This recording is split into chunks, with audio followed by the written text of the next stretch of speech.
Hello, guys. Welcome back to another episode of Everyday EDC. My name is Tyler, and today I'm actually going to be talking a little negative. I'm going to be talking about some knives that I was super stoked to get my hands on, and my first impression of them fell a little short. This does not mean I don't like these knives. This does not mean I'm not keeping all of these knives or some of these knives, because these are knives that some of them, in time and in use, have grown on you. We all know those knives, but I'm talking about those first impression moments where you have this massive hype build up and you're like, oh, I can't wait to get this. The tracking says it's going to be here tomorrow, and then the fucking mail lady doesn't bring it on time, or you have to go to work and you freaking miss it, right? Excuse the language, but that's how we feel. It's like, oh, come on, come on. The mail usually comes at 4. I got to leave by 3:50. Maybe you're going to come early. Son of a... right? And then you get them in hand and you're like, I mean, it's cool. It's all right, I guess, right? So we always talk about the knives that are fantastic or the knives that wow you out of the box. We're going to talk about the other side of the fence right now. Now, I picked these in purpose to do the shock and awe. Excuse me. Pick these on purpose to do some shock and awe. I want you guys to be like, what the F? Keep in mind, some of these have already grown on me. Okay. Some of these are growing on me. And there's only one or two that I'm kind of like, I haven't had enough time to let them grow yet. And I guess about half of what I got hasn't really grown yet. But yeah. So let's start off with probably one of the most shocking of all. Yeah. The Microtech Socom Elite. Now, you guys probably, I'm doing a video or I've done a video. I don't know if you guys are going to see which one first. But you're probably going to say, hey, you just put this on a video that you don't carry this enough. You are correct. I like this knife a lot now. But on initial impressions, the ergonomics kind of felt weird. The action had a double detent and it wasn't the greatest of action out of the box. And you know what? It's a massive, which is cool, but it's aluminum. And you're like, what? And it's got this texturing, which is like this gun grip texturing that you got going on there, or pew pew texturing that you got going on there. And you know, at first glance, I just was not impressed. This wasn't a knife that I was super impressed with. It took time to kind of grow and learn the knife. I grew into these ergonomics to say, you know what? These are pretty badass ergos. You don't want to choke up right there. These are pretty badass ergos. You can pull, you can push, you can really bear down on it, and it gives you a whole hell of a lot of M390 blade with a really thick blade stock to really do some damage. And yeah, over time it grew on me. But on initial impressions, I'm not going to lie, guys, I didn't like it. I wasn't a big fan of this knife on initial impressions. It grows on you. It's still not my favorite knife in my collection, but because Microtech's moving to China, or at least their Socom Elites are moving to China, I feel obligated to keep this guy. And I do like it. I do like it. I don't know. I love it, but maybe I'm not in love with it, right? It's kind of one of those. Oh, I'm going to catch so much hate in this video. It's going to be glorious. I'm excited. All right. So my next, let's see what else we got on the list. This one's going to be kind of like a weird one. This is the Hogue Microflip. I believe Me With Knives, Me With Blades, Me With Knives. Me With Knives is the one that recommended this. And I'm very appreciative that he did. He was trying to find me an alternative to my Launch 10 because apparently nobody likes the Launch 10 and they want to find you something else.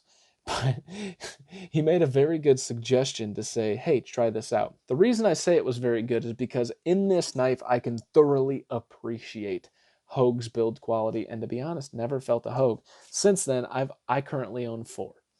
And, you know, it's one of those things that even if you don't like a knife, you can really, really, really appreciate the value that it brings. And this is bringing a whole hell of a lot of value for 130 bucks. It's a button lock. Part of the reason I didn't like it is the button lock's weird. It's like you really have to give it a flip to get it in there. And it's a little small. I feel really scrunched here. But it's not an entirely small knife. You know what I mean? Like, here's your SOG Terminus. It's a little bit smaller than your SOG Terminus, but this isn't a 5th pocket knife. So it's kind of like you're just frustrated with that whole idea. And it doesn't fit in my fifth pocket. It's got a really flimsy looking pocket clip to make them, it didn't wow me. I wanted to love this knife. I truly did. And I still don't. This is one that didn't grow on me. But what I gained from this knife is a love of Hogue. I think Hogue knives are so fantastically built. They're built in the USA, which is cool. It's cool for an American to buy USA-made blades. And the thing is I don't care what anybody says. I get comments every now and then where somebody's like, ah, hey, cool channel, bro, but why so many China knives? Well, guess what? Like everybody else says, where are you, USA? You're not making all that many knives for reviewers who review on a very frequent basis and go through knives pretty rapidly to really get your hands on all those many. The Kershaw lineup isn't speaking to me, and half of them aren't even built in the US. So you're like, what? I digress. But this really opened my eyes to Hogue, and I'm really, really appreciative of that. Very cool idea. It's not built for my hands. Maybe it's built for my wife's hands. She may love it. To me, this is definitely going to be a catch and release. 100%. Next on the list, sticking with the theme of Hogue, you guys are like, what? I'm going to throw out another freaking wild shocker, okay? Oh, let the hate comments come in, because this is the Hogue Doug Ritter, or Ritter Hogue Mark 1 G4 15.7 Alpha. In hand, it's okay. In hand, it's pretty damn good. The ergonomics are pretty damn good. These contoured scales do feel good, but this texturing is so aggressive. This is gonna rip the freaking hell out of your pants. That is my one major irritation. I don't know if this is G10, FRN, or what, but it feels cheap. Yeah, I said it. These scales feel cheap to me. That does not mean this knife is cheap. That does not mean the quality is shit. What I'm saying is in hand, the texturing of these scales just feels, like if I'm going to get FRN or whatever the case is, give me something smooth. If this is G10, this pattern doesn't work for me. These are talking about my initial impressions. Can I appreciate this knife for what it is? 110%. I agree that this is definitely a point of diminishing returns, considering this is like $150 and it's M390, probably G10, I'm not sure. Really quality built, but the in hand, that material just feels a little wonky. I don't know. Maybe it's the texturing of whatever it is. I don't know. It kind of gets to me. But part of the other reason that this is on this list, 100, like hands down, I keep saying 100%.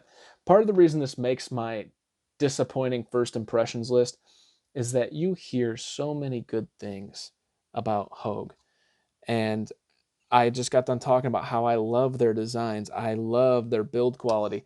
But more than that, you hear more and more about the Doug Ritter, or the Ritter Hogue Mark 1 G whatever, and how it's the point of diminishing returns. So when you hit that point, this hype buildup is massive.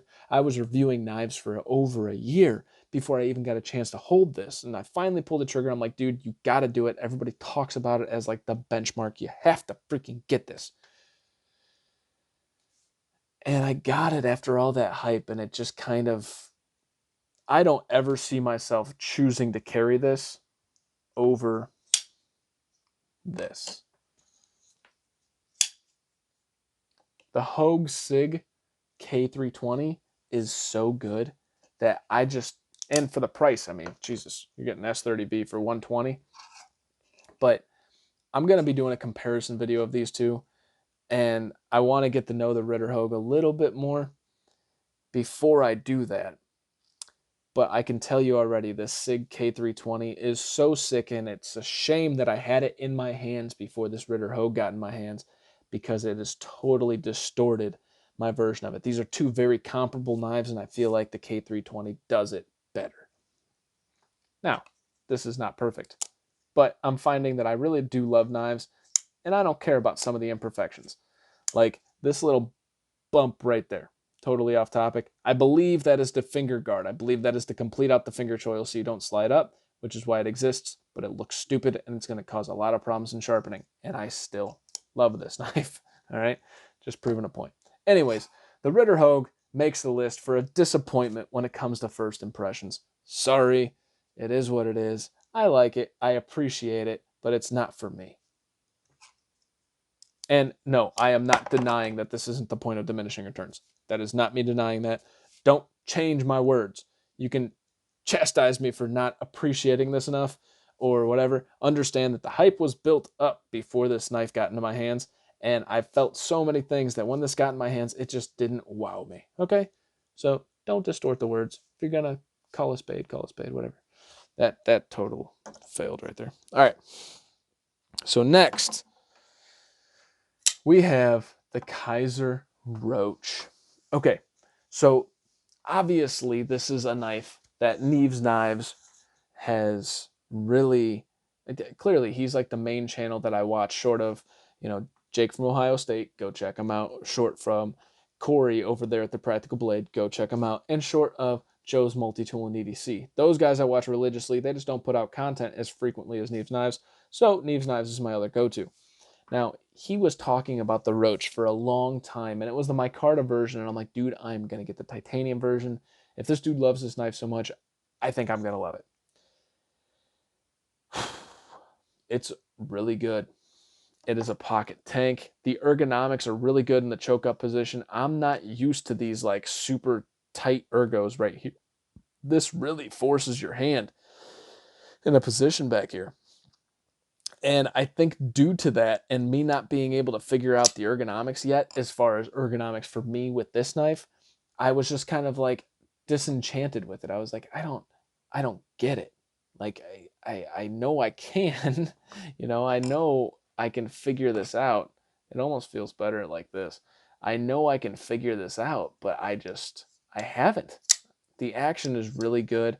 The value on this is pretty damn good. I believe this is S35VN, and they don't, yeah, it's S35VN, a Matt Dagan design. I think the design looks fantastic. It's one of my favorite blade shapes, really tall, and it has this Kaiser-esque, like, almost like a Warncliffe drop point mix where it comes up, but you got this flat that carries out to out here. I love that. I love that design. The Kaiser SLT was one that really, really did that. That was a letdown, but that's not going to make the list because there was no hype behind it. I'd like this knife, and in due time, I may love this. I haven't written this one off yet, but I can tell you, as it stands right now, it just kind of, it's cool. Next. All right, this is kind of fun to do. I'm excited to see what the comments are going to be. Next. All right. This is one from Artisan Cutlery. This thing was touted as one of the greatest knives to come out. This thing was touted as like, holy shit, everybody's got to jump on it. And in time, I'm kind of getting it. But this is the Artisan Cutlery Orion. Now, the reason this kind of makes the list is because there's nothing spectacular about it. I found that the slicing on it, maybe I need to put a better edge than Artisan did, that's probably true, is kind of just eh. The plunge grind is done eh. The ergonomics are pretty just neutral. They're not bad, but they're like, you have a lot of freedoms, but there's nothing special about this knife. Now, in time, I've grown to really, really enjoy it, and I'm trying to force myself more and more to carry it to say, hey, this is actually a really good knife. You need to open your eyes some more. That's true, but hold that thought. Here is your large feldspar. Now, yes, they're two totally different knives, but in hand, the large feldspar with the contouring and that micarta feels really good. The blade stock is pretty thick, but look at the Orion's blade stock. It's just about as thick. They're about the same. And that's why I never touted the feldspar as a fantastic slicey knife. It's a fantastic EDC knife. It's robust. It's going to hold up. But you're also getting that for 30 bucks. You're not getting... I expected this thing to be a freaking laser beam. It should have been. If this was a laser beam, it would be a game changer and totally different for me. But when I made my first cut, maybe it's Artisan's, you know, their factory edge or whatever, I just wasn't impressed. Like I said, in time, I'm growing to like this more, but my initial impressions of this were kind of... Last but not least, this is probably... Oh, this sucks. This is the biggest letdown of any knife that I've ever received. And I hate to say that because it's from my favorite designer, and it's my first, very, very first high-end custom knife. Why is this a letdown? I don't see anything special about it. This is the Ray Laconico Min Pin. I happened upon this very recently, so the taste is still a little sour in my mouth. Now, this is a gorgeous knife, okay? Very, very gorgeous. Hollow grind, Damascus clip. I don't know if that's Damascus. I think it is. Kind of looks like Damascus. I'm not sure if it's Damascus or anodized. I'm going to guess Damascus for the frickin' price. The action and the flipper tab is goofy. There's a smooth ramp here. It's very pokey, and because it's such a small frame lock, sometimes you put your hand on the frame and it frickin' hurts. The blade shape's cool. The grind is decent. I can't tell if it's been sharpened by somebody else, but it gets very, very tall right there, and then it gets more narrow as it comes down. Everything for being a custom is pretty uniform and pretty good looking. The knife overall is pretty damn gorgeous. You know, they polished the insides here. I should say Ray did, because this is his custom. But I think one of the biggest letdowns of this knife, in hand, I have this, okay? This is my Kaiser Guru. This knife in hand is just amazing. Everything about it just wowed me, blah, blah, blah, blah, blah. Kind of reminds me of that. It's just a freaking frame lock. Yes, this is in XHP, which is cool. And I got it in hand, and it just was so disenchanting with the custom world. I don't know that I ever want to venture into the custom world again, because if this is how I'm going to feel, then I don't see a point in paying the money. Like Hinderer, I got all that joy out of. The Chris Reeve knives, I had some love-hate with the Sebenza. I still have my Zahn, and I really enjoy them. But this was something different. Even Medford. I got the Medfords in hand, and yeah, I was pissed off at the price, but they were really good. Like that Slim Midi, really enjoyed that. The Praetorian Slim, really enjoyed it. I don't like Medford at all, but I enjoyed those. And even though I couldn't pay $600 for them, I could definitely see them as a $400 knife. This I got at a value of about $500 to $550, and I've seen it go for much higher than that when it first came out. My problem with this is you have the same design at Monterey Bay Knives that you released for $200. The reason that is a problem versus the custom is that when I got this in hand, I thought I got ripped off. I thought that this was the Monterey Bay Knives version because the whole process seemed kind of sketchy in getting this. And I reached out to Monterey Bay Knives, and they looked at it and they were like, yo, I need to go look at this. The video quality is kind of rough, but they couldn't tell on initial inspection if it was or if it wasn't. Ray's never gotten back to me, but I've heard he's relatively introverted, so I understand that. But the fact that I had to ask the manufacturer of the production model if this is the production or the custom kind of frustrated me. Now, Ray Laconico's designs, from the Gemini to the Esprit to half of the other dozen that he's come out with, that I just really... Oh, shit, what was the other one that I had? The Centauri. So good. So good. So I expected this to blow my freaking skirt up, and it didn't. It just didn't. I got it in hand, and I just spent the first 3 days trying to figure out if I got duped, because I expected something more out of the custom. This isn't taking away from his work. I'm not trying to say that he does bad work or anything, because obviously he's my favorite designer. But getting this in hand disenchanted me from the custom knife world. I love his designs. He will always, or at least from what I can tell for the very near future, be one of my favorite designers. But that leads me into the point of, I truly believe that I will never buy a custom outright again. The only custom that I have in mind that I really want to get my hands on is either a Kevin smock, whatever that's called, basically the Kevin smock version of the smock, right? The Spyderco smock. Love that knife. Didn't make any of the lists because it's over there at Corey with his practical blade.